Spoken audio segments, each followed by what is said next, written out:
Good evening, ladies and gentlemen. Thank you very much for joining us today. We have an exuberant, excellent, over 1,000 people audience today for the session. There were many people who were interested in this very, very important topic, and who better to speak at this occasion other than our worthy regulator, the SECP.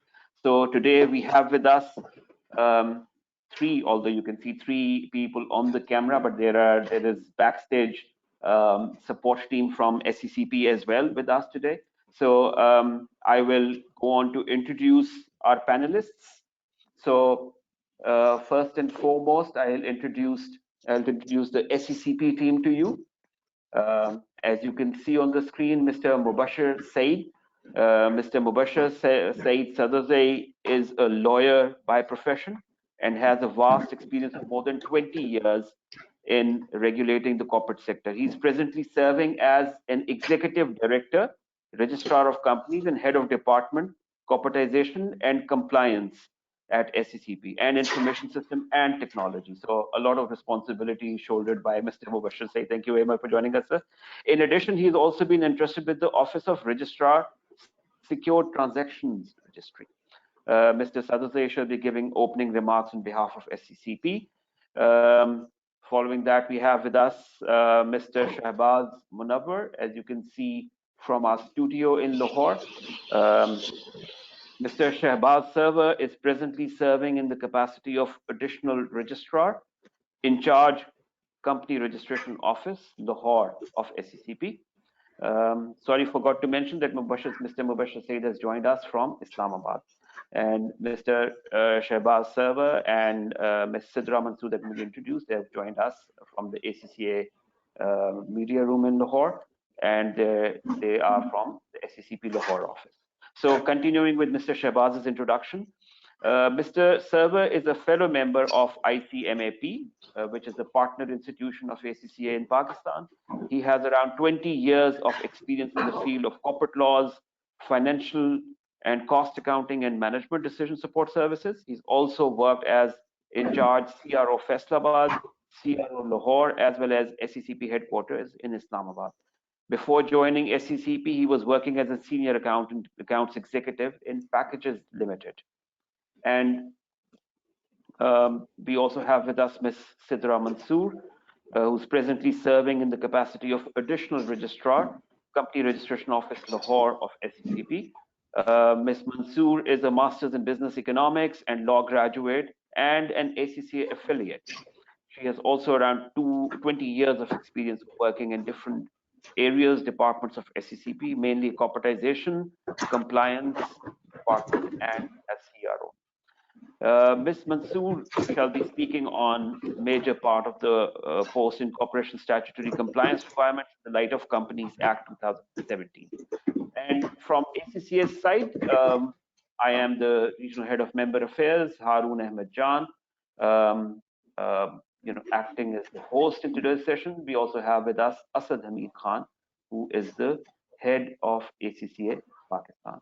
So with that, just a bit of clarification that today's session is about compliance of organizations, as also about amendment of Companies Act 2017. It is not about reporting, on part of the company. So that is the clarification that I was required to offer right at the beginning. Some housekeeping. You can type in your questions as and when they come into your mind in the questions dialog box. Our moderator, Feroz, who's sitting in the media room, is going to filter the questions. And just as we get a question and answer break from the presenters, we will put those questions up and your questions will be responded to. Yes, so may I request others to please mute their microphone. So I think, yes, everybody else is mute. Without any further ado, may I request Mr. Asad Hamid Khan to come in and open the floor from ACCA's side. Over to you, Asad. Thank you very much, Haroon. A very warm welcome to everyone who is joining us online, our members and future members.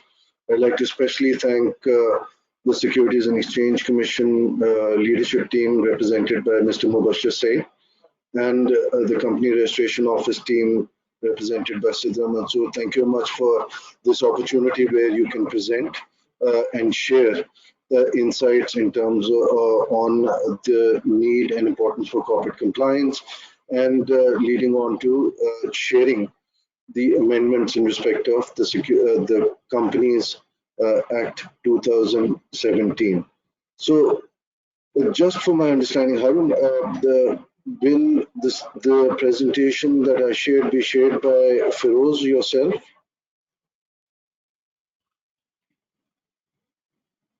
I think, Asad, we can make you a presenter and you can share your screen. If you're Yes, okay. that would be yes, that would be wonderful. Okay, so I'm just giving you the presenting right. Okay, you'll have the sharing option in front of you now, and you can share your screen. Fantastic. There we go. Yes, so are you able to see my screen? Yes, Asad. Your screen is visible. Okay, and just a second, let me just get the. Your controls are bottom left corner of the screen. Yes, here. Yes, so these are the controls, but I was just trying to. So let me just hide the webcam. So are you able to see the screen, the presentation? Yes, you can hide the webcam. We can still see you, just change the slides. I have hidden the webcam. Can you, is it visible as you have suggested? The webcam is not showing, I hope. The webcam is showing to the audience. You can just flip the slides. Rest assured, everyone can. Okay. Okay, brilliant. So moving on.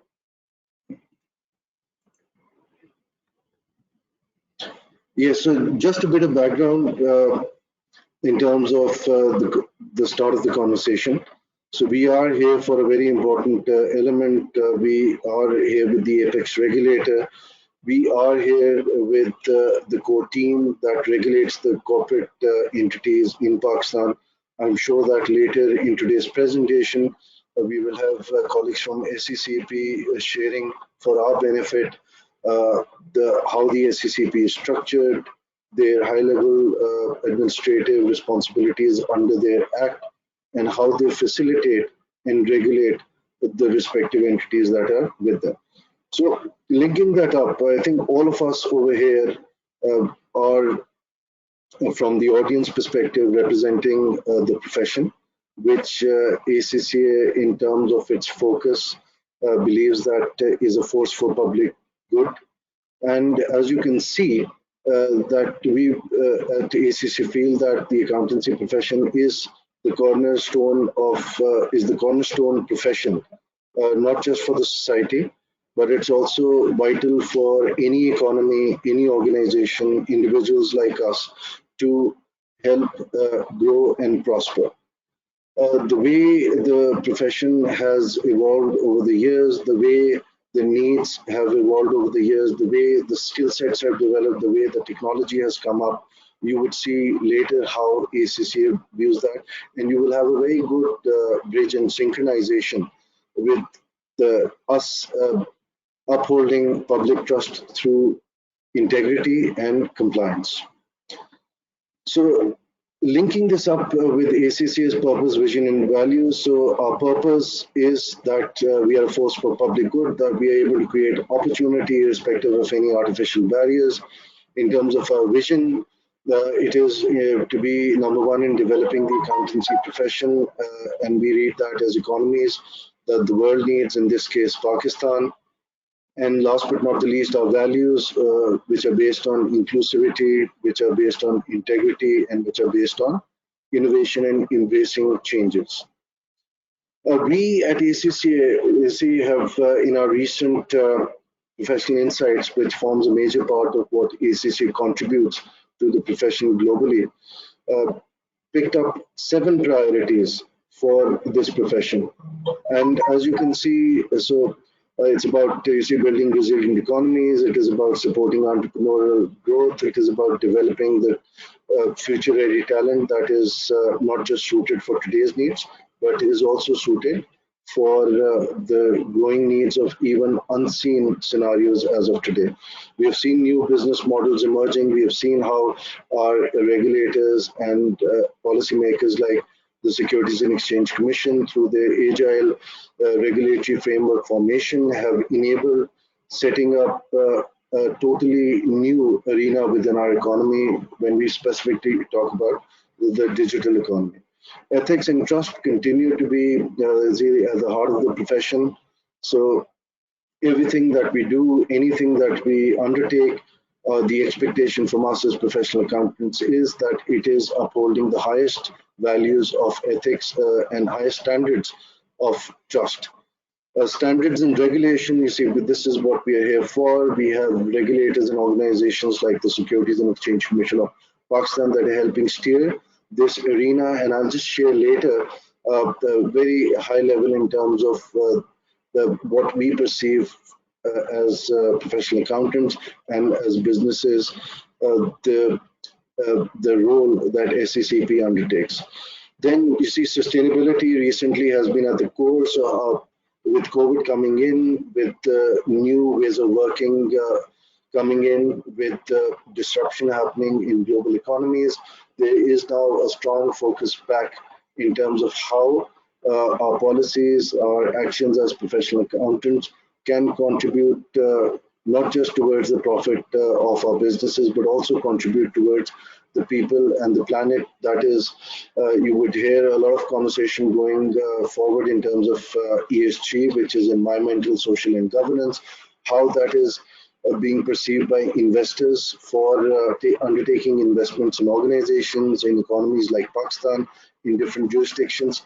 So sustainability continues to be at the core of any conversation, whether that is at a policy-making level, from an economic front, from a national lens, or through an organization when we have board-level conversations and obviously the managements who are undertaking and leading those strategies which have been approved by the board. Last but not the least, public sector has been tested, and we have seen how the public sector has responded through decisions that were unforeseen, unprecedented, like lockdowns, like disbursement of cash to the needy segments, and so on. So moving on, just to link this up in terms of the priorities, you see, this is what I could pick up in terms of the preamble of the Companies Act 2017. So any law, because I myself am a professional accountant by training and also in terms of some part of the work that I have done in my profession.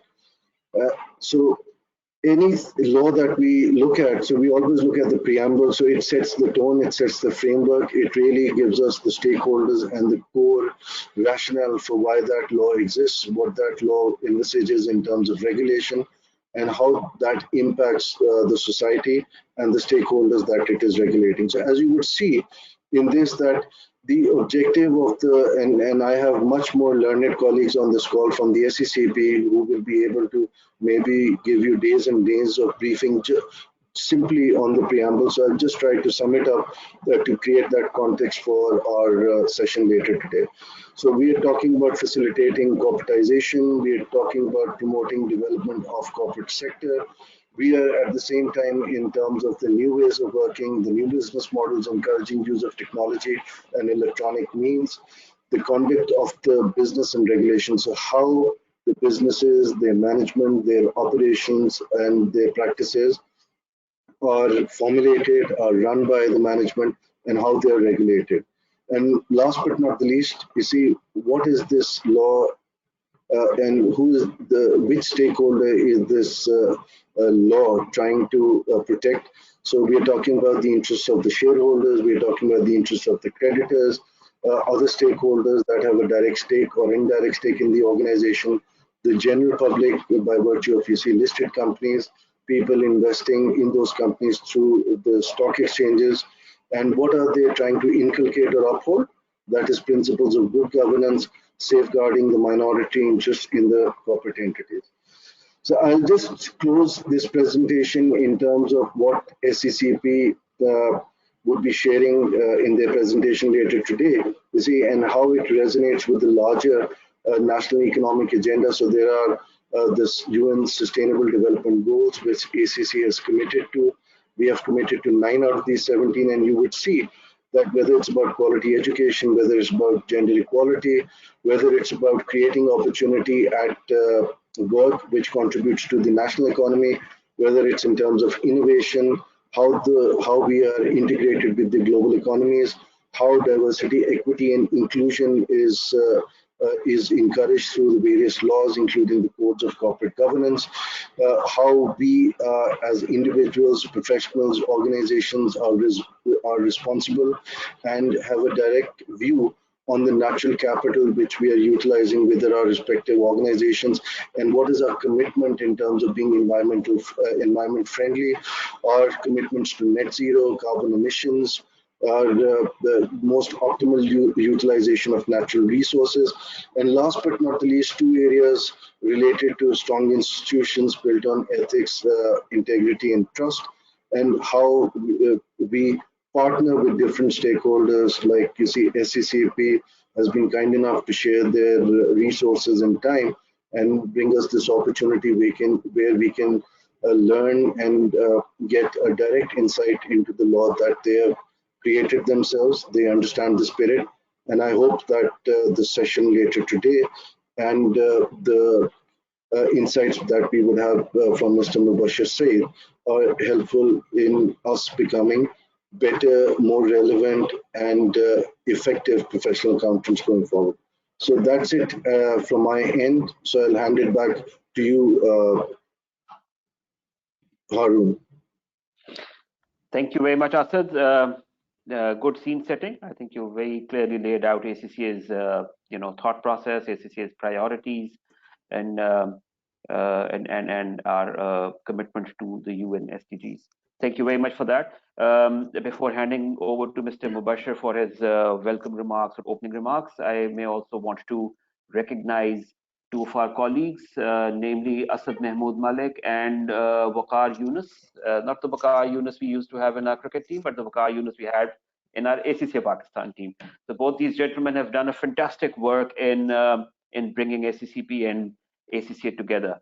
So without any further ado, may I request Mr. Mubashir Said, the Executive Director, SECP, may I request him to please unmute himself and give the welcome address.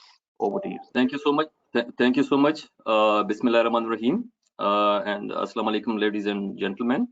Let me begin by expressing my profound regards and gratitude to Mr. Asad Hamid Khan, Head ACCA Pakistan, and Mr. Harun Jan, and other distinguished ACCA team members and audience for arranging this webinar on corporate compliance and the recent amendments made in the Companies Act 2017 and giving me an opportunity to speak on the occasion. As you know, SECP began its new journey of digitization and corporatization way back in the year 2018. I am eager to take you all through the SECP journey towards corporatization and corporate compliance. The path that SECP encountered was a wheel of fortune, which we navigated with agility and perseverance. SECP, as being a regulator of corporate sector, has long looked for documented economy by broadening the business registration process, where registered businesses pay taxes, create jobs, and contribute to the overall economic and social development of the country. You will appreciate that after immense efforts of SECP in providing ease of doing business in the country, we have now more than 165,000 registered companies, which includes LLPs, foreign companies, not-for-profit companies, and many more, and have witnessed growth of almost 140% in corporatization during the last 3.5 years. In this context, this is the right time to speed up our awareness sessions, aimed not only at increasing the importance of companies in corporation, but also the corporate compliance by raising awareness regarding the statutory compliance, which is post incorporation steps, and also this is also aimed at the recent amendments in the 2017 Companies Act. SECP contribution towards corporatization represents another chapter in the long history of reforms promoting ease of doing business, and recently it has made the nation proud in the World Bank latest ranking on ease of doing business report for 2020, wherein Pakistan has improved its position considerably by achieving 28 points, and a major leap is observed in starting a business indicator with 58 points, which is directly, this indicator is directly linked to the business registration with SECP.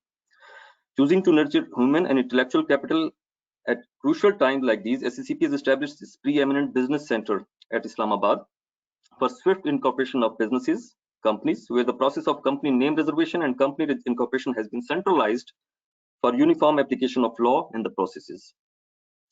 The business center has a skilled team and is equipped with state-of-the-art technology for efficient service delivery.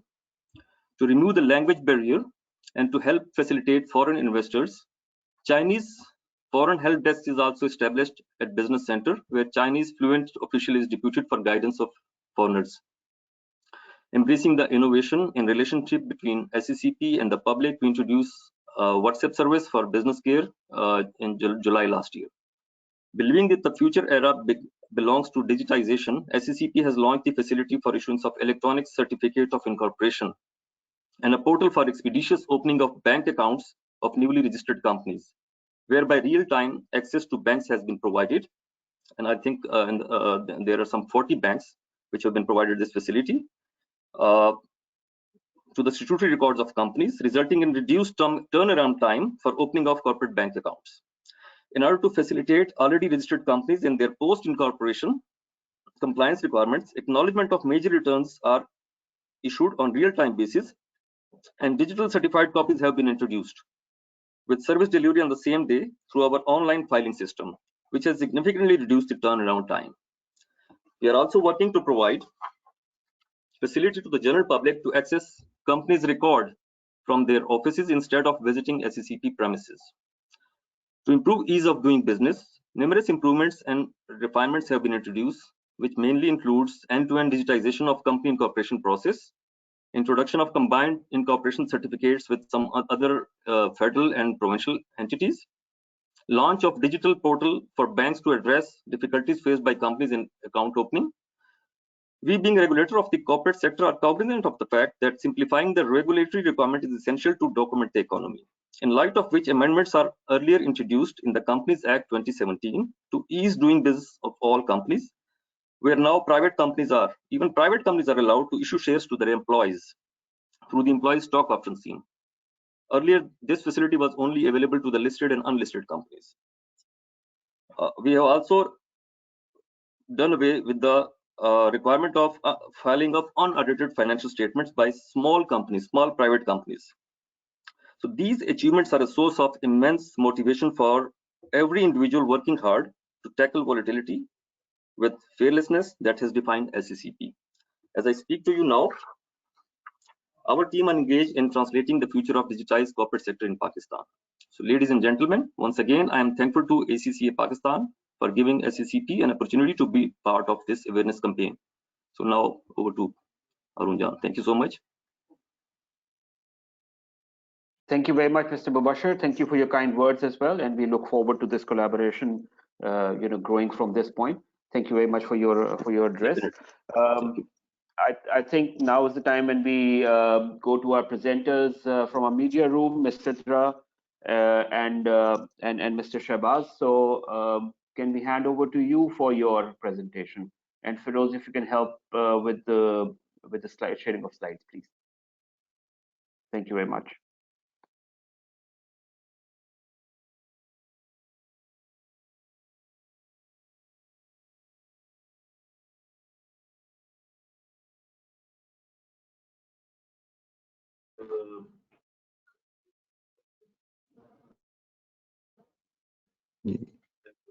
जी अस्सलाम वालेकुम बिस्मिल्लाहिर्रहमानिर्रहीम अस्सलाम वालेकुम ladies and gentlemen, thank you very much ACCM Pakistan management and dear participants for giving me an opportunity to say on this occasion.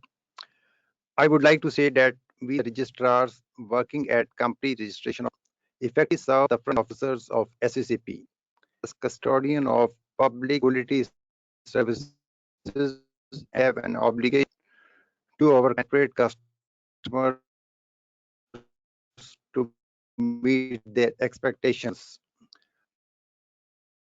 For the HOD has already explained in detail the major initiatives and the measures taken for public facilitation and ease of business by SCCP. I would like to add various initiatives and achievements company registration office Lahore taken in line with the in the corporate culture and for corporate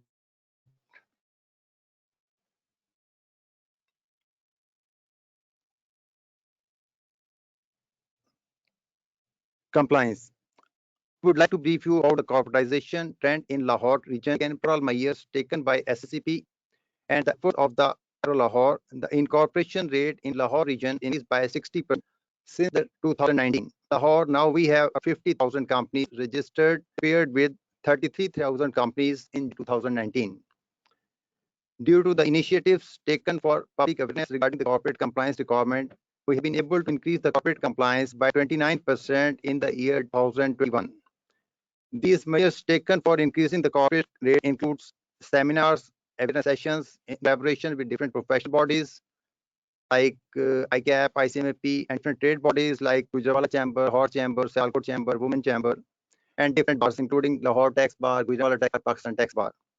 Further, it's a regular feature of company registration office Lahore to issue compliance notices to the last year. We have issued more than 10,000 letters to the default companies in order to provide the guidance to the general public. We have established a state-of-the-art facility or counter and help desk at CRO Lahore. And in line with the guidance of our worthy HOD, a fully equipped state-of-the-art facilitation center has been established at Lahore Tax Bar, which is fully operational and providing services to the honorable members of the Tax Bar and our legal practitioners. We are also approaching Sialkot Chamber for establishing of help desk at their premises. As already intimated, SCCP has introduced WhatsApp services for business care last year. The queries and complaints received through WhatsApp are immediately responded and resolved on the top priority basis. Now, in order to further strengthen working of CRO Lahore, I believe that the three things are critically important. First and foremost, adopting a facilitative approach. Second, improving user experience. And third is the effective communication. That is to listen the general public concern and resolve the grievance. And in this regard, I really appreciate your cooperation and your suggestions. In the end, I once again extend my gratitude to ACCA Pakistan for giving me an opportunity to hold this webinar and participate in this. Thank you very much, dear participant. Thank you very much. Okay, sir. Thank you.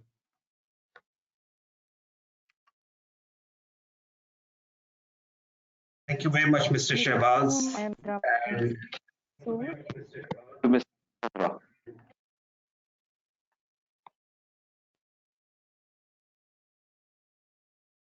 I'm Sidra Mansoor, working additional registrar at Company Registration Office Lahore SECP. Today, I shall be sharing with you some major post-incorporation station compliance requirements under the Companies Act, as well as some of the major amendments that have been made recently in the Act. Let me start with a few words about SECP, and I'm not forget to thank ACC management and ACC team members for giving us this platform to create awareness regarding compliance requirements. All of you must already be aware that SECP was established after promulgation of company, after promulgation of the SECP Act 1997, and it is responsible for supervision and regulation of corporate sector, capital markets, insurance, and SMBs. In addition to this, SECP has also been entrusted with oversight of various external service providers. Our main functions and responsibilities are administration and enforcement of corporate law, registration and regulation of companies, regulating primary and secondary securities market, then protection of the interest of investors, improving the overall regulatory framework, facilitating and creating awareness, enforcement and compliance actions. We have pre-registration offices at 9 locations, which includes Karachi, Lahore, Peshawar, Multan, Quetta, Sakal, Gilgit, and Islamabad.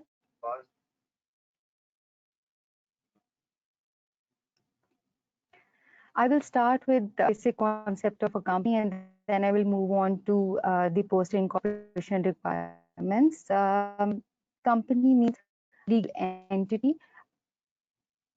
which is formed or registered by a person or association of purpose and which is registered under the Companies Act 2017.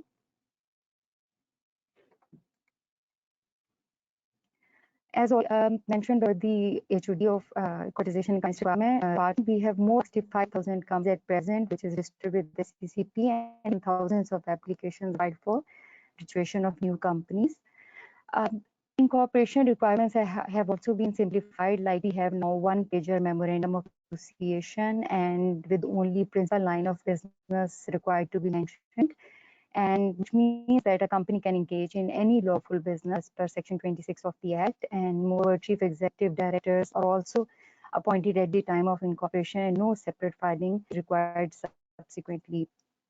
The requirement of notifying registered office address at the time of incorporation has also been relaxed, and now incorporation application can be filed just the correspondence address.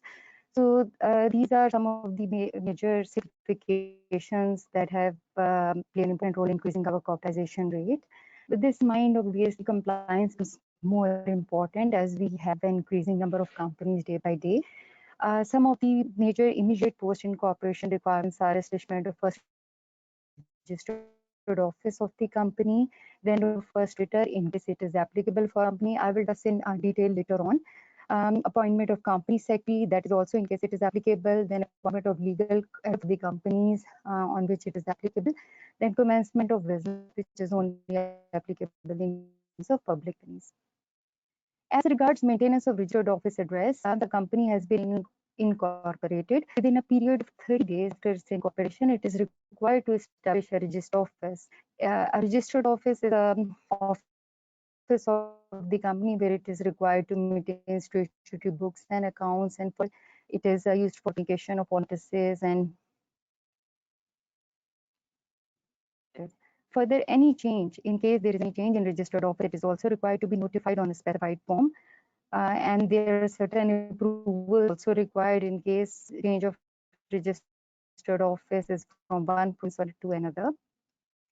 Once a company is incorporated, it's also required to hold meetings under different provisions of the Companies Act. First of all, is a statute meeting of a company in light of Section 131 of the Companies Act, but that is only applicable in case of public company. As per provisions of Section 131, every company having share capital is required to hold a statutory meeting within 180 days from the date at which the company is entitled to commence business, or within 9 months from the date of its incorporation, whichever is earlier.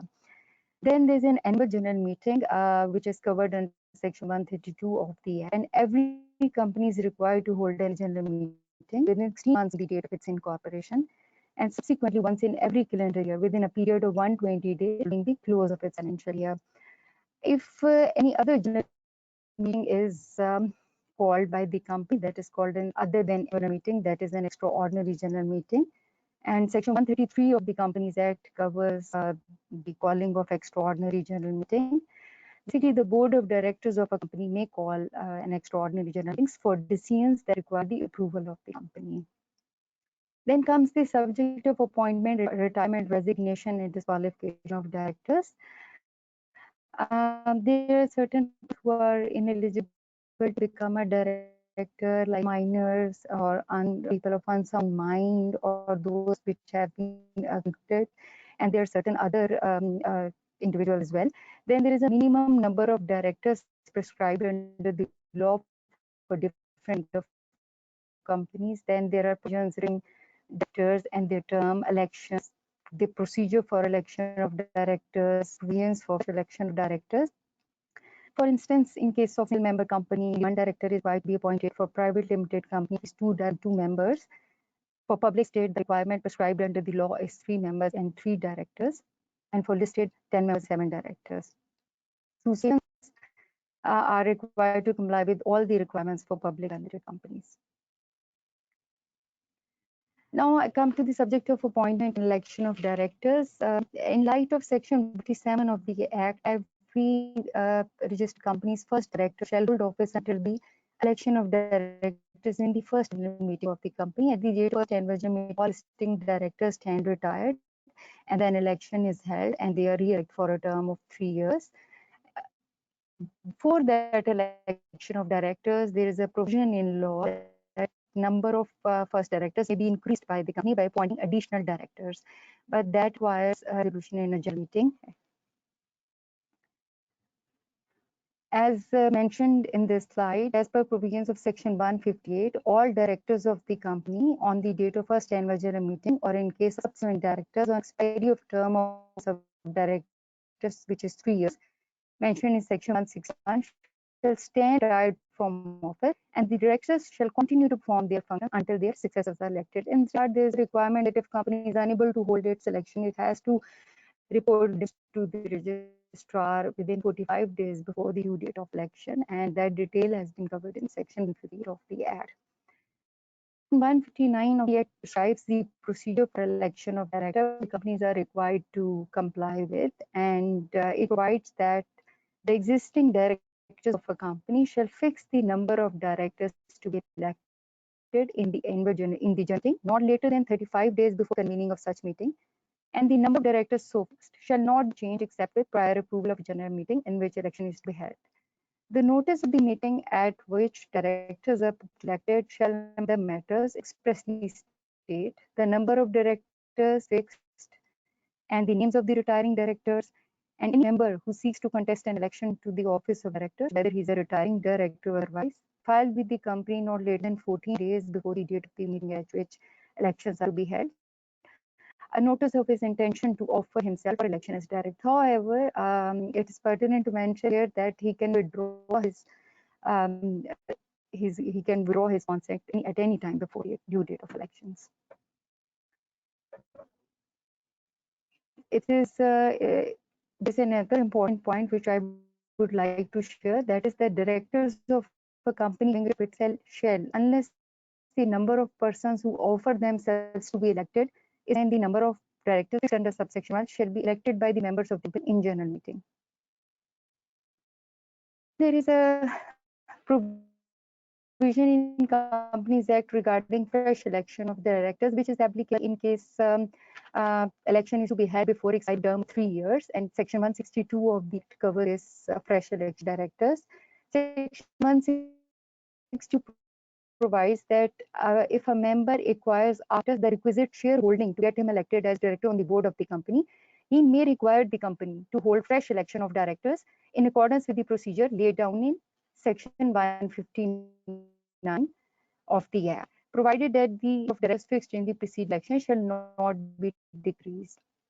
The provision has specially introduced for facilitation of, because it used to happen that people doing midterm before expiry of the term of 3 years and wanted to be directors of the company. So this provision regarding fresh election of directors covers this gap. Then there is a requirement regarding management business by a public company, and this is covered by Section 19 of Companies Act. Under Section 19 of the Companies Act, a public company cannot start its operation or exercise any borrowing power. And I would like to clarify that as far as private companies are concerned, they are entitled to commence their business from the day it is incorporated. But for a public company, public limited company, it is compulsory for them to first obtain a commencement of business, and they can't carry out any business or exercise any borrowing powers unless they do that. And the basic requirements for obtaining commencement of business is that the shareholders have paid the value of shares as specified in the memorandum of association. Here comes the concept of minimum subscription, that they have to raise a certain amount of subscription before applying for commencement, and that is usually mentioned in their articles of association. And if not mentioned, then they are required to raise capital equal to the authorized capital. That is also mentioned in their memorandum and articles of association. And once they have done that, and in case there is any licensing requirement, it's a company which is carrying on some specialized business, then it has to obtain the license or approval required from SECP or any other authority, and only then it can apply for commencement of business, because these are prerequisites for obtaining that commencement of business acknowledgement. And for as far as documentation is required, it requires declaration by the chief executive or director, which is to be filed with the registrar, that all conditions of commencement have been fulfilled. And in case a company has not issued a prospectus inviting the public to subscribe for its shares, then it is required to file a statement in lieu of prospectus. And that statement in lieu of prospectus has been prescribed as per second schedule to the Companies Act 2017. Then a company may require to alter its memorandum and articles of association, and for that it might want to add some provision in its articles, and for that procedure is prescribed under section 32 and 38 of the Act. And alteration in memorandum or articles of association can only take effect on passing of special resolution. For instance, if a company wants to change its principal line of business, it does not require approval of the commission. Only amended memorandum and article of association is required to be filed with the registrar along with the prescribed form. And approval is only required in case there is a change in registered office from one province to another, adoption of any business activity which is subject to licensing, permission, registration, or approval from any authority. And then company is required to file the amended memorandum and articles within 30 days of the passing of special resolution with the registrar and an application as well. Then there's an important concept of companies global register of beneficial ownership, which is very important. And it is covered under section 452 of the Act, which requires that every substantial shareholder or officer of a company who is citizen of Pakistan, including dual citizenship holder, whether residing in Pakistan or not, having shareholding in a foreign company or body corporate, shall report to the company his shareholding or any other interest on the specified form within 30 days of holding such position or interest. Then there is a concept of ultimate beneficial ownership, which has been introduced by section 123A, which requires a company to maintain record of ultimate beneficial owner. A company shall maintain information of its ultimate beneficial owner in such form and manner within such time period and obtain such declaration from its members as may be prescribed.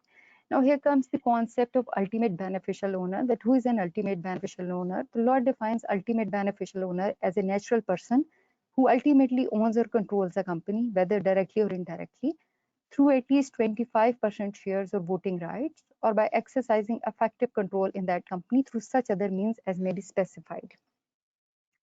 Every company shall, in the form and manner as may be specified, maintain a register of its ultimate beneficial owners, and shall timely record their accurate and updated particulars, including any change there, and provide a declaration back to the registrar.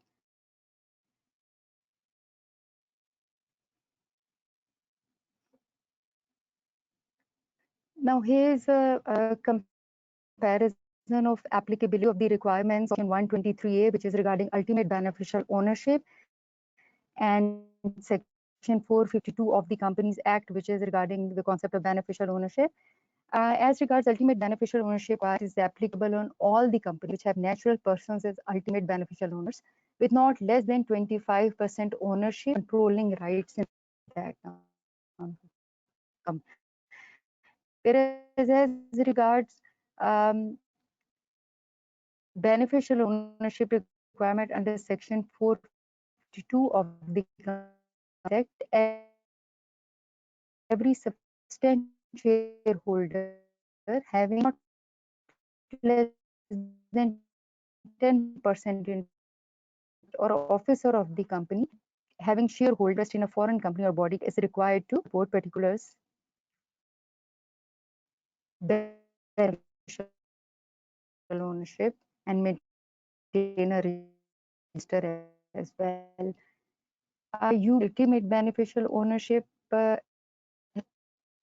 there is information information required to be maintained, that this requirement is applicable in both cases, in UBO cases as well as in BO cases. Then information is required by the registrar, and in case ultimate beneficial ownership, declaration of compliance for obtaining, maintaining, updating information is required to the registrar, and case of listed to the commission as well. While in case of beneficial ownership, Form 31 and Form 32 are required to be filed.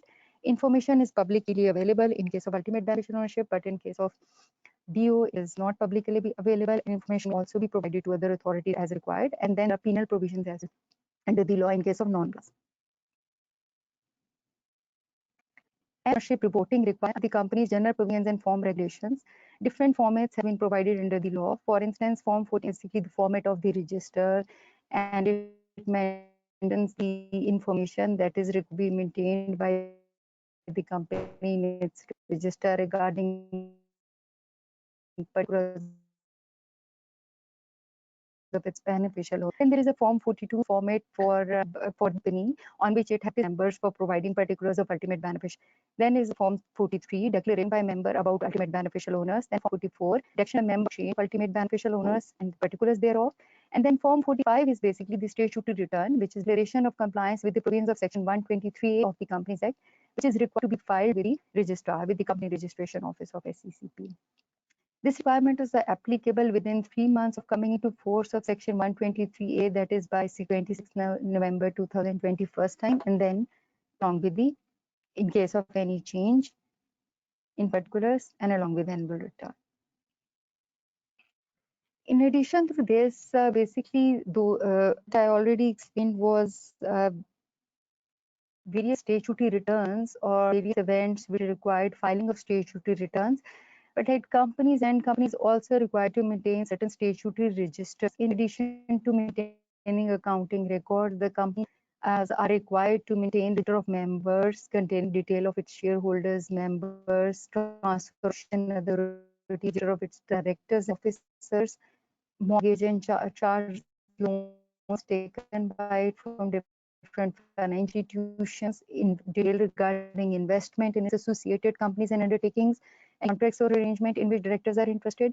In addition to this, record of any shareholder votes and resolutions, then register of ultimate beneficial ownership and register of beneficial ownership. There are different registers and information which is required to be maintained by the company.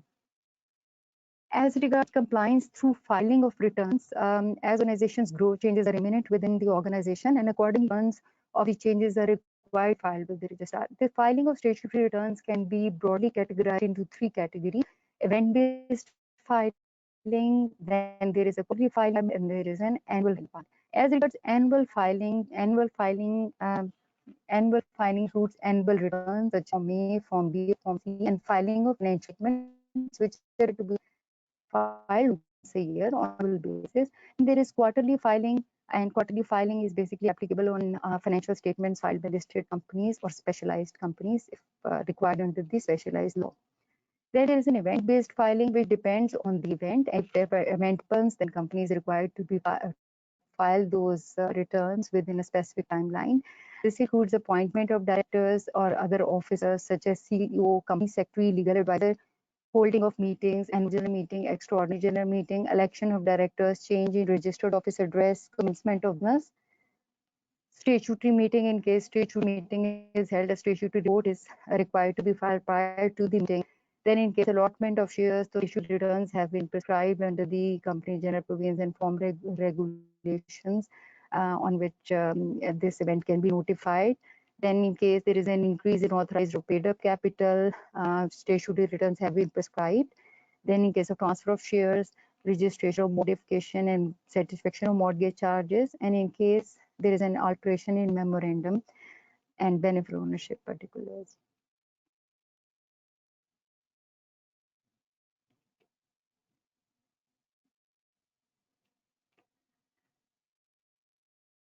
Now I will share with you a table regarding immediate filing requirements, and which covers the nature of statutory equity, what is the statutory equity, and its applicability to which companies it is applicable, the relevant law, the time frame in which it is required to be filed, the return which is required to be filed.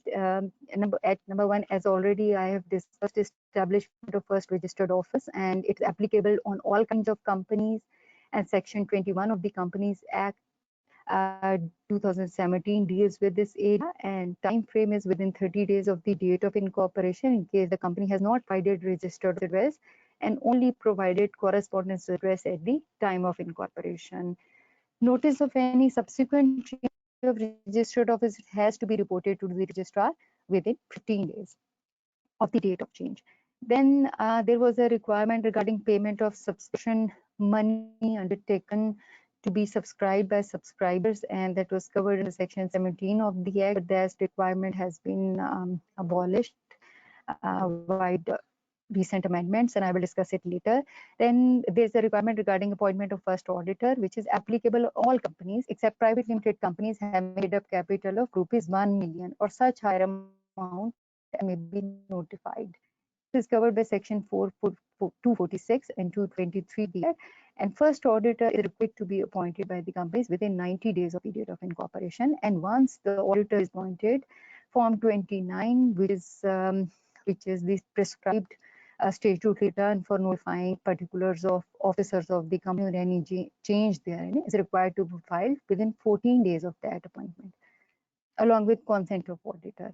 Then there's an appointment of company secretary. Appointment of company secretary is only mandatory in case of public companies. Other companies have an option. If they want to appoint, they can. And if they appoint, even if they're not required to, then obviously they're required to intimate this on Form 29. But for public companies, it's mandatory, and it's covered under Section 194 and 197 of the Act. And further qualification of company secretaries have also been prescribed in the regulations. Then appointment of legal advisor. This is only applicable on all companies having share capital of ₹7.5 million above, and all companies limited by guarantee, and all associations under Section 42 of the Act. But if a legal advisor is appointed, then the company is required to notify it on Form 29 within 15 days of the appointment.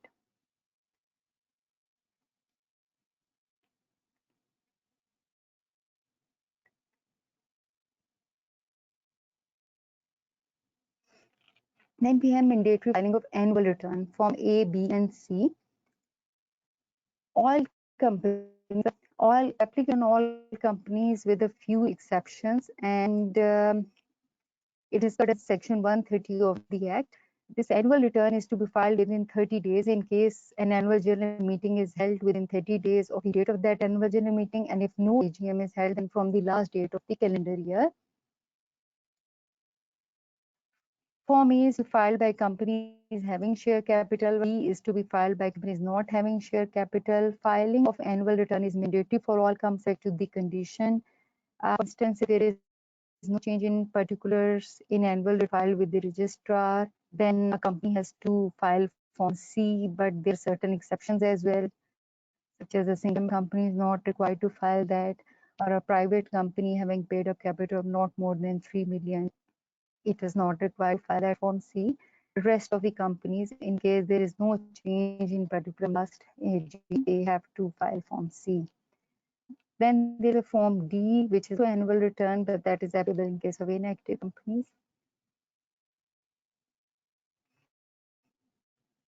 In filing of financial statements, except by certain class of companies, audited financial statements are required to be filed by listed companies and other companies, public unlisted companies, and other companies, excluding private companies and single member companies having paid up capital not exceeding 10 million. These financial statements are required to be listed companies within 30 days and within 15 days by other companies. Then there are quarterly financial statements, filing of quarterly financial statements, which are applicable in case of listed companies, and listed companies are required to file their financial statements for first and third quarter within days and within 60 days of the close of its second quarter.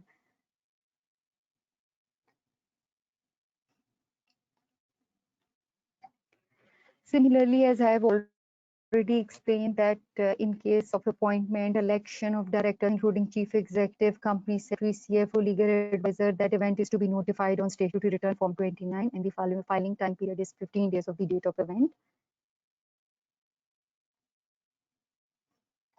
Then change in registered office. This has already been explained. Commencement of business that I already explained in detail.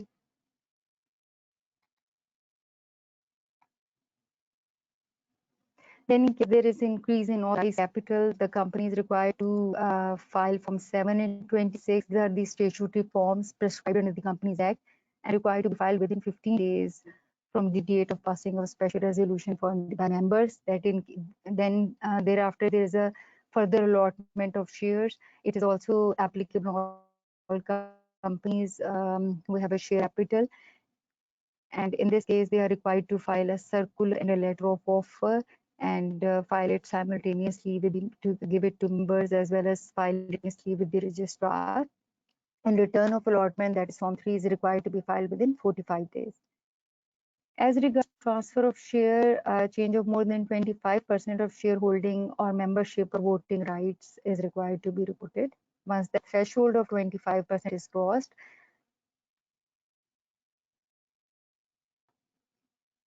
and there's a return of beneficial ownership, which is, I already explained the provision of Section 452 of the Act, and the return Form 31 and 32, whichever is applicable, is required to be filed within 16 days, or first required to be filed within 60 days of the commencement of Act, and then annually along with annual return.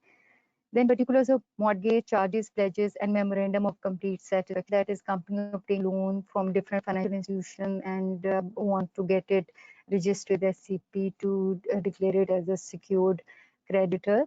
Then it has to file certain statutory returns, such as for creation, modification, or satisfaction of charge. And each of these returns is required to be filed within 30 days of creation, modification, and certification and satisfaction of charge. Now we may take a few questions if there are, and then we can continue with amendments in the Companies Act.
There are questions regarding where the slide that we shared with the participants.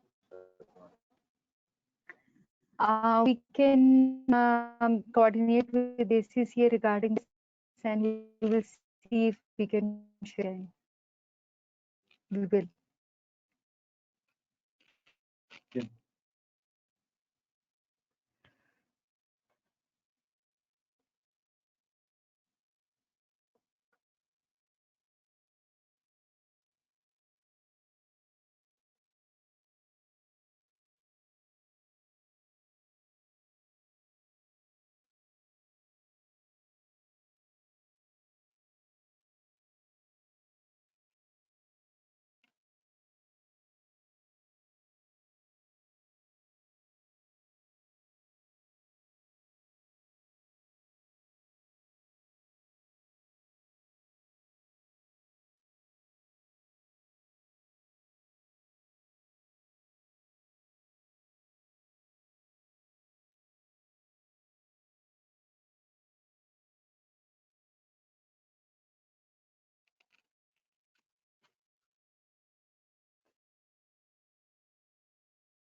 Single question, but I can see the registration right now.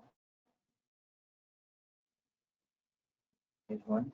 Can you share the presentation of Ms. Sidra? I have already explained that we will discuss and we'll share it. And We filed with the SECP as informed a shareholding pattern has been. Isn't that well exercised please advice? What understand? it's understandable. We will that. Shivasa will answer this question. Explain.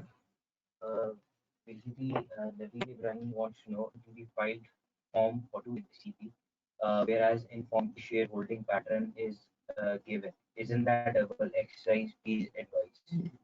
When you are filing of Form 42 is not mandatory. Form 40 basically notes members for providing particular beneficial owners. It is the internal correspondence between the company and shareholders. I think but he meant Form 45. Yes, might be filed a declaration, but Form 42 is not required to be filed. Only Form 45 is required to be filed, which is just a declaration of compliance with the provision of Section 23A. So I think it is not a double exercise. It's requirements on the law. Let me just check if we have any answer.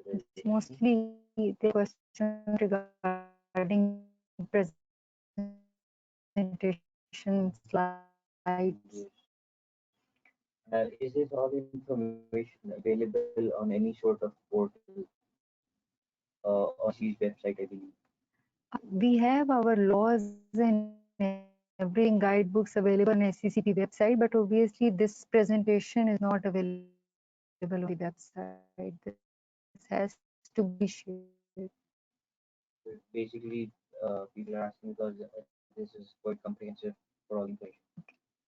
There's another question from Adil. I have a question that can a foreign not having Pakistan passport can be a direct Pakistani private limited company? Yes. Yes. The answer is yes, Adil.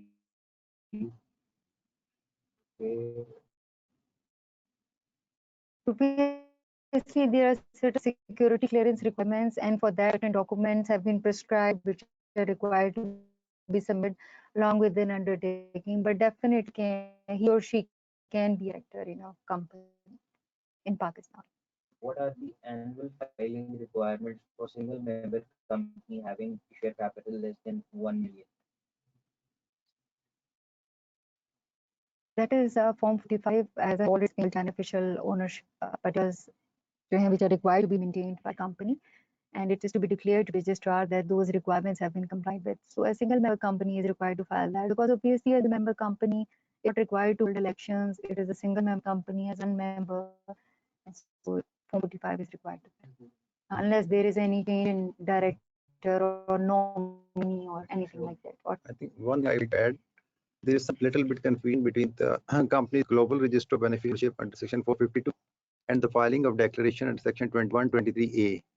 Basically, when a company's shareholder having 10% or more, and the officer company invest in another company, foreign company, they will submit certain information on Form 30 to the company within 30 days. And the company will report that information Form 1 and the registrar. And this Form 31, 32 is also required to be filed along the annual return. Additionally, the declaration on Form 45 required under Section 123 is also required to be filed with annual return with the registrar that's right. within the prescribed time. So when you previously you were filing this Form A, let's pull Form A 29, but now you are required to file the Form A 29, 31, 32 if applicable, and Form 5, that is declaration. The next one is either Form 1 for subscription money still needs to be submitted with ADP. No, it's required to be submitted, and in the second part of my presentation, that is about companies in Companies Act 2017, I will be telling this that this requirement has been abolished through the recent amendments. a public listed company is as a default in PSX, what does that mean in a legal way? Until unless that these under the listing regulations of the sex, the company is delisted, that is remains on the default order and treated as a listed company. But when it's removed from the PSX or delisted, then its status will be as treated as a public unlisted company. Okay, so even if it is shown as default, it is still a listed company. It's still a listed company and it's required to comply with the statutory requirements under the law, under the Companies Act. Is there a need for filling a nil form 45 in case section 42 not for profit not having share capital or which is not having any member having least 20% voting right? Yes.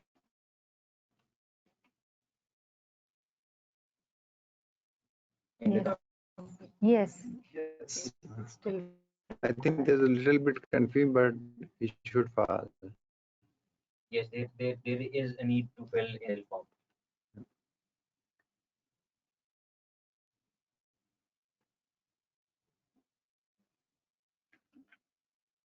Yes, sir. We have lost the voice, I believe. Can I file? Form 29. Of course, you can file if there is an event which necessitates 29. Definitely, you can file 29, such as if a director or another officer has been or changed. Lost the voice, I believe.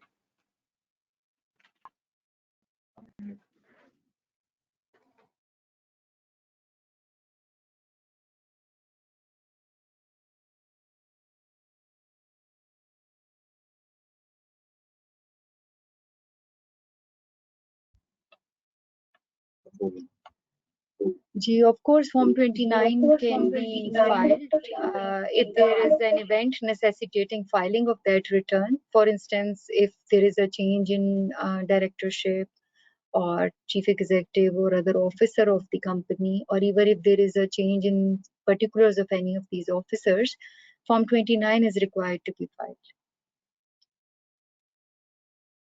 within 15 days of that event.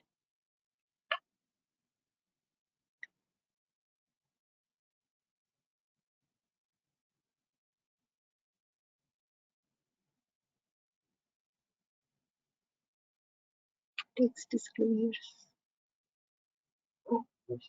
What's the SECP's regulatory framework on public limited firms for tax disclosures in their annual reports, especially when there is an interaction between SECP's rulings and IAS 12?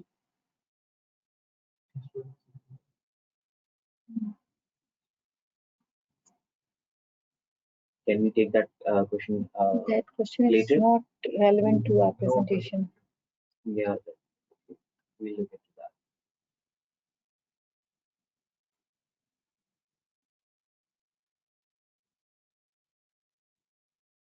And I believe partnerships incorporation is also not relevant. It's not relevant. Partnership firms is not relevant. Limited liability partnership is relevant, but simple partnership firms are registered under the Partnership Act, and we don't oversee their compliance or their registrations. Which documents need to be notarized from embassy in case of appointment of foreign director in the company for MOI clearance? Undertaking. In case the company is interested in getting its returns accepted before clearance from the Ministry of Interior, an undertaking is required to be provided by the incoming foreign director or shareholder, and that undertaking is required to be notarized. And documents that are required to be filed are passport and biodata, and that have to be notarized as well. I think one thing additionally, if you can provide, that is the board resolution that authorize if he is the nominee of a foreign company. When he is nominee of a foreign company, that foreigner, then the copy of the board resolution is also required to be notarized and provide to the registrar along with the other documents. Okay. The next one, I think you have already Commencement. clarified that. There is a if a company considered as beneficial owner, yes, it can. It can be considered as a beneficial owner. Is commencement of certificate and Form 28 is equal or is equivalent for unlisted companies? This question is not clear. Basically, commencement is a separate requirement, and Form 28 is basically consent of director or chief executive who has been appointed or elected. So these are separate requirements. I think what might be he was intending to mention Form 23 here, and instead mention Form 28. Form 23 is basically the declaration by the chief executive or director of the company that they have complied with all the requirements for commencement of business. Then yes, Form 23 is required to be filed along with statement in lieu of prospectus. And if there is an allotment of shares for raising minimum subscription, then another statutory return, that is Form 3, is also required to be. Can we take a couple of more questions or should we move on? We should move on. Okay.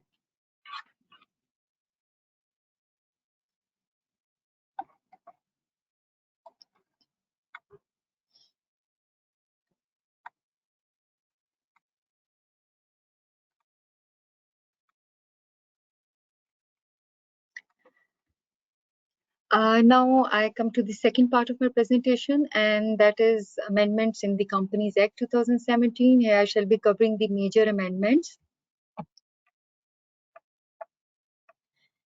These amendments have been made in the Companies Act 2017, White Companies Amendment Act 2021, and the focus of these amendments is on protection of minority investors, promoting ease of doing business in Pakistan, promotion of business relating to innovation and technology, improvement in overall business climate in the country, and to remove certain anomalies and ambiguities in the Companies Act 2017.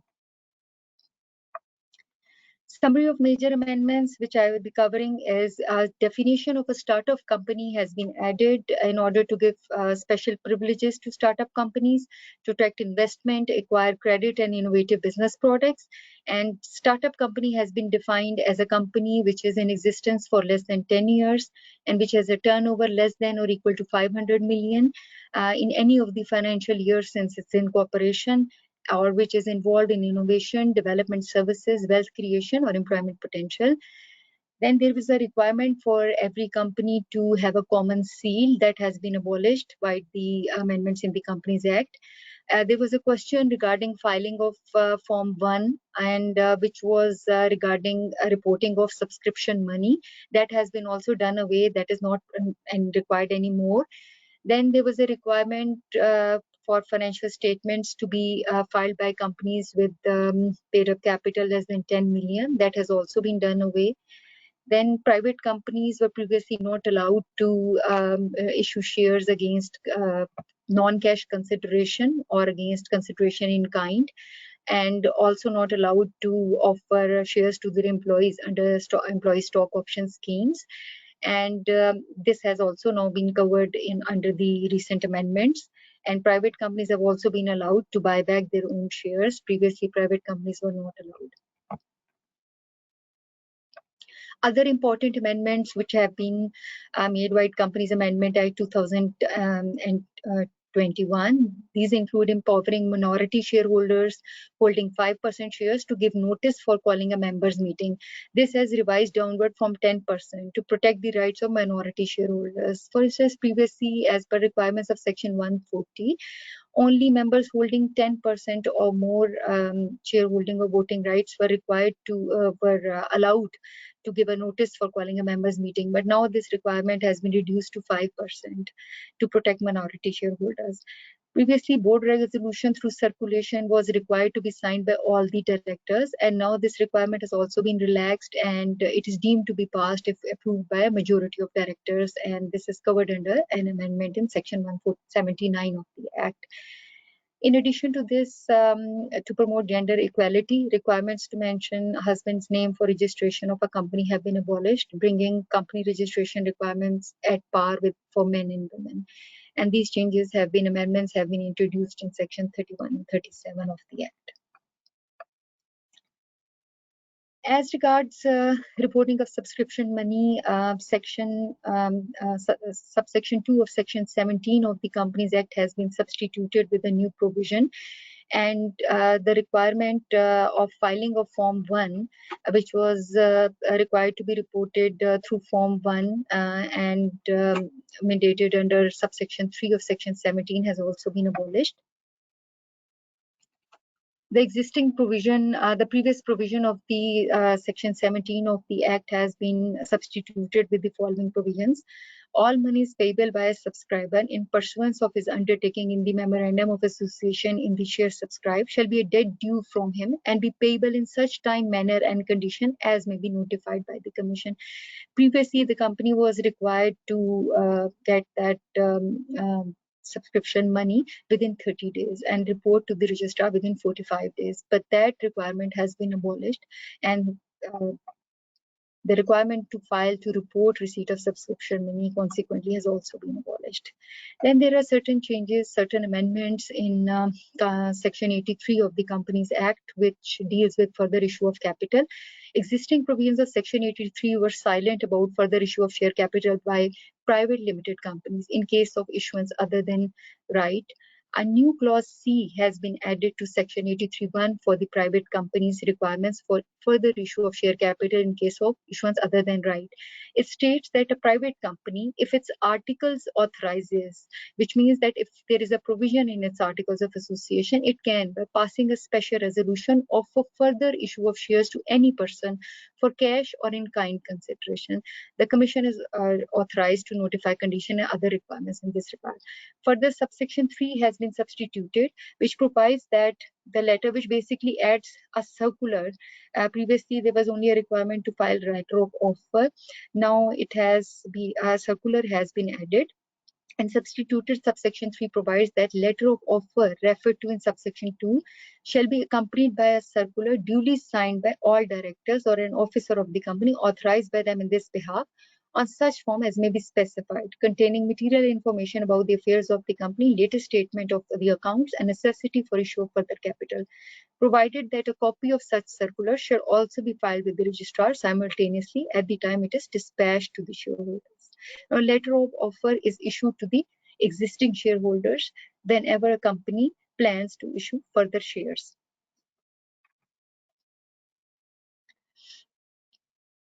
Further amendment has been made in section 83, subsection 1, clause 3b, and in case of a public company and subject to approval of the Commission, shares can be allotted to any person on the basis of a special resolution, either for cash or for consideration other than cash, provided that value of any non-cash asset, net worth of undertaking, service benefit, or intellectual property shall be determined by a valuer. After clause B, the following new clause has also been added, which says that in case of a private company and subject to its articles and special resolution to any person, either for cash, shares can be allotted to any person, either for cash or for consideration other than cash, on such conditions and requirements as may be notified. Now, private companies have also been enabled. Previously, this provision was not there.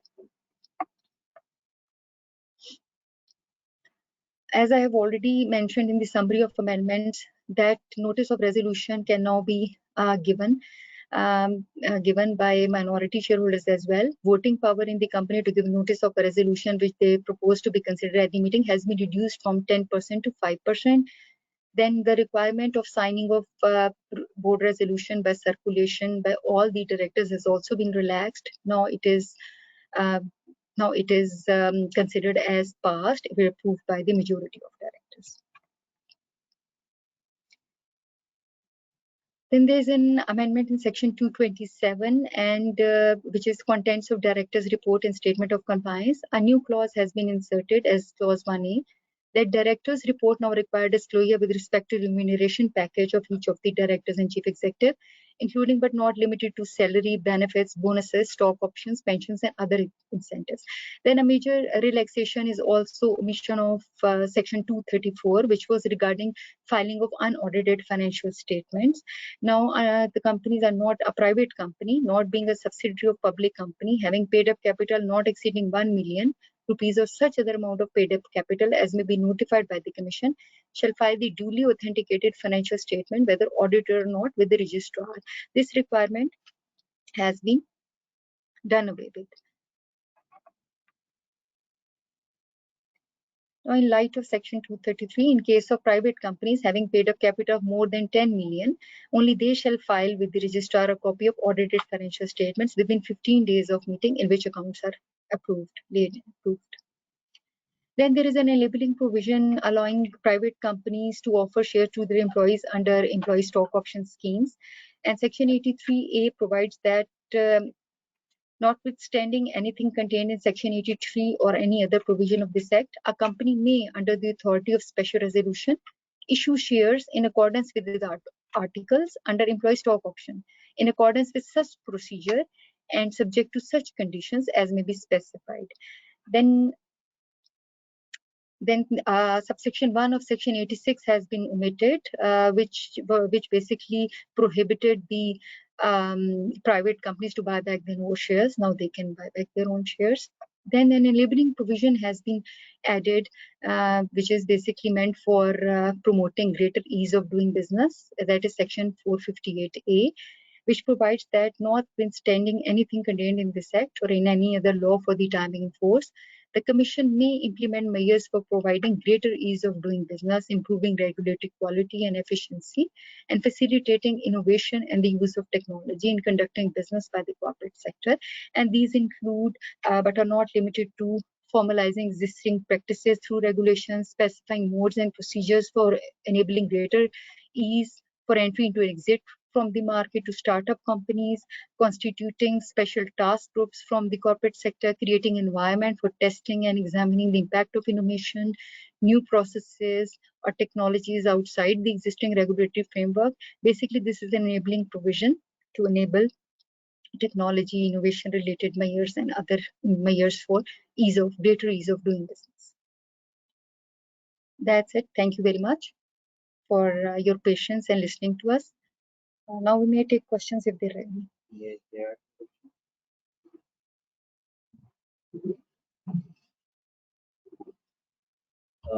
Nadeem Ibrahim again, he wants to know, now private company can issue shares to outsider investors. How can the interest of existing owner is protected as their rights will prevail in worst case scenario? In order to protect the existing shareholders, regulations are being made for issues of stock to the investors. Okay, and definitely proposal that will come under the review of the existing board. Moreover, when we make a regulation, we seek the comment from general public as well. If you have any reservation, definitely you should convey to organizations for consultation.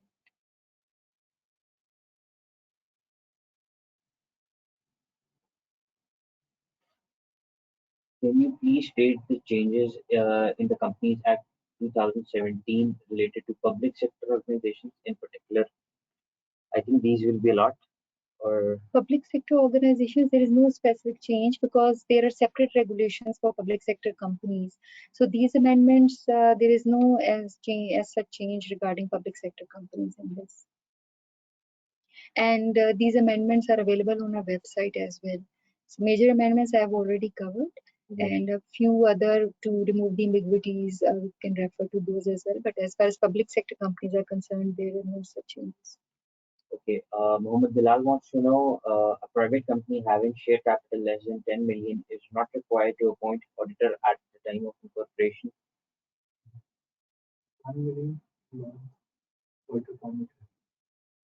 Basically, every company which has a paid up capital of rupees 1 million or more, the company is required to appoint the auditor, as well as the company is required to make the financial statements. But the submission of accounts is mandatory after 10 million. If your And another point I want to add is that at the time of incorporation, it's not required. First, auditor is required to be appointed within 90 days of the date of incorporation. And thereafter, in annual general meeting, if the auditor is reappointed or a new auditor is appointed. So at the time of incorporation, there is no such requirement. Rest Shehbaz has already explained that which companies are required to appoint auditor and which are not. Confusion that only companies having paid a capital 10 million or more will make the accounts. It's not so. They will submit the account with SECP, but every company whose capital is rupees 1 million or more will make financial accounts and also required to appoint an auditor. And that auditor can be a chartered accountant in case of capital more than 3 million. And for less than 3 million, it can be a cost and management accountant as well. Okay, some questions from the previous section. How can we remove subscriber? I think that is subscriber can never be removed. Subscriber remains the subscriber unless and until founders of the company, promoters of the company, and they remain subscribers. So, however, there can be subsequent changes in the shareholders. Like subscribers can transfer their shares, they can sell their shares, and they can leave the company, but they can't be removed from the memorandum of association because subscriber page remains the same throughout life of the company. Subscriber cannot be removed as a subscriber. SECP is SECP prior approval is required for a new appointment of director or CEO. It depends. Normally, approval is not required, but if it's a specialized company and, for instance, if it's a non-banking financial company, it's an NBFC, or it's a brokerage house, or it's an insurance company, then it might be required under the specific law to obtain approval and SOPs to obtain approval of SECP before appointment of director. And in some cases, the approval of ministry is also required, such as if the company is security providing security services company, then in that case, until and unless the approval is received from the ministry, you cannot process the document or even cannot issue the copies. It's clear decision of the court. So it depends, but for a normal company which is not a specialized company, no approval is required. Director is appointed and appointment notified on Form 29 to the registrar within 15 days. Okay, the next question is from Bilal, and he wants to know if there is no requirement to file audited financials, then what is the need to appoint the auditor for? The question is, we have relaxed the filing requirement on the request of professional bodies and different corporate entities. But when basically the financials, each and every company is required to prepare its accounts in order to have an internal control, in order to control the financial transactions and get them audited. And in case of a dispute arises between the shareholders or the management of the company, okay, SECP has the right to demand the audited accounts in terms of Section 254 of the companies. And that shows that the company is maintaining the true and fair the accounts and the transaction are being recorded on a fair basis. And the auditor will also verify that the accounts are giving a true and fair view of the company affairs. Further, obviously, it will create more trust by the stakeholders, and it will be more transparent if accounts are audited. If auditor is not appointed within 90 days after incorporation, what mean consequences will be faced? Can after 90 days appointment be done for auditors? In case the auditor is not appointed within 90 days, the commission has the right. SECP, the company will apply to the commission. The proper way, the company should apply to the commission for appointment of the auditor, and the commission will choose any one of the or audit firm or whatsoever ACM as per the qualification. And that can be recommended by the company as well. As recommended. The company can recommend any 3 names as per the qualification. And there are penal consequences. If the auditor is not appointed, then there are penal provisions that the penalty will be imposed. Okay, interesting question from Kesar. Before that, he asked if a subscriber can be removed. Now he is adding something to his question. Director is also a subscriber, and now he has resigned. How can I remove the subscriber from the list? Subscriber list. As already intimated, the subscriber, let a private company is incorporated by 2 directors or 2 subscribers. Okay, they are founders of the company, and their name are written on the subscriber pages. Okay, as per the proper format given in the regulations. Later on, the company can change the directors. Okay, they will submit the proper forms, but the subscriber page will not change in any case. Even you make any amendment in articles, memorandum regarding registered office, object class, capital, but the subscriber will remain the same. So that who are the founders. I would like to add that if a director has resigned who was a subscriber as well and he's holding shares, so in case he transfers his share, of course he can't be removed from the subscriber list, but he will not be a shareholder of the company anymore. In that case, in addition to filing of Form 29 for his resignation, transfer of his shares, if they are below 25% of the total issued shares of the company, can be reported in annual return, which is Form A. And in case the subscriber was holding more than 25% shares, then there is another statutory return prescribed under the company's general provisions and form regulations, which is Form 3A, that they can file that as well. But of course, then he will not be any more a shareholder, but he can't be removed from the subscriber list because at that point of time, he was a subscriber. And if he is not a shareholder, so he should not be reported as a shareholder. So why to remove him from the subscribers list? That is not required under the law. Thank you so much for such a detailed answer. The next question is, and I believe it is the last question, how much time a company have to transfer the shares of directors on his death after filing Form 29? Okay. Actually, as far as shares, transmission of shares is concerned, because after death, the transfer is not applicable, transmission of shares is applicable, and that's definitely dependent upon succession certificate or certificate from NADRA regarding legal heirs that is to be obtained.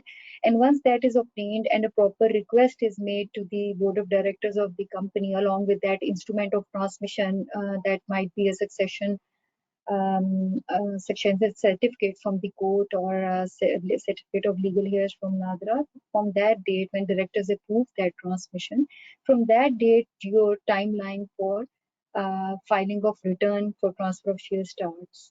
It's not about that person has died today. Obviously, till all the legal formalities have been completed, shares will remain in the name of the deceased and can only be transmitted and reported to the registrar after all formalities have been completed under the law.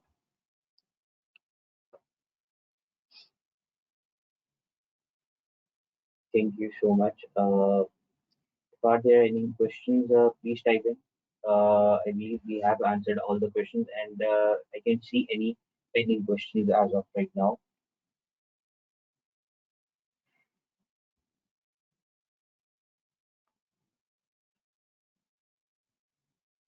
Rosa, I think we've run out of time as well. Our session only about 10 minutes over. But I think a lot of information shared in the session, and I could see participants saying that this is an information overload. Can we get the slide? Can we get the recording? So a general announcement for everyone is that the entire session was recorded, and all of you, Feroz, if you can switch off your mic because there's an echo going on. So if the session can be, the session has been recorded and we will share the recording links with everyone. You can watch this recording as many times as you want. and try to grab all the information that's been shared with you. Thank you very much for being a very, very interactive audience. I saw a lot of questions pouring in the end, and Feroz had to skip a few questions because of time constraints, but rest assured, there are going to be future sessions that SECP and ACC are going to run together, and we will definitely keep an eye on your questions if you have any, in those sessions. Thank you very much for being an excellent audience, and thank you very much to SECP representatives for taking time out, coming over to our offices or joining our session, delivering an excellent session, and delivering value to our members, our students and affiliates who joined from across the country to listen to these worthy guests.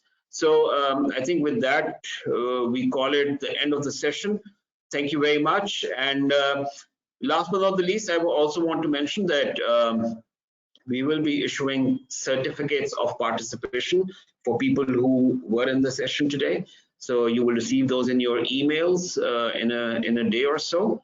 And in those emails, we will also share the recording links with all of you. So thank you very much once again. First of all the presenters, all the people backstage, and also all the participants of today's session. Thank you very much. Take good care of yourselves, and Allah Hafiz.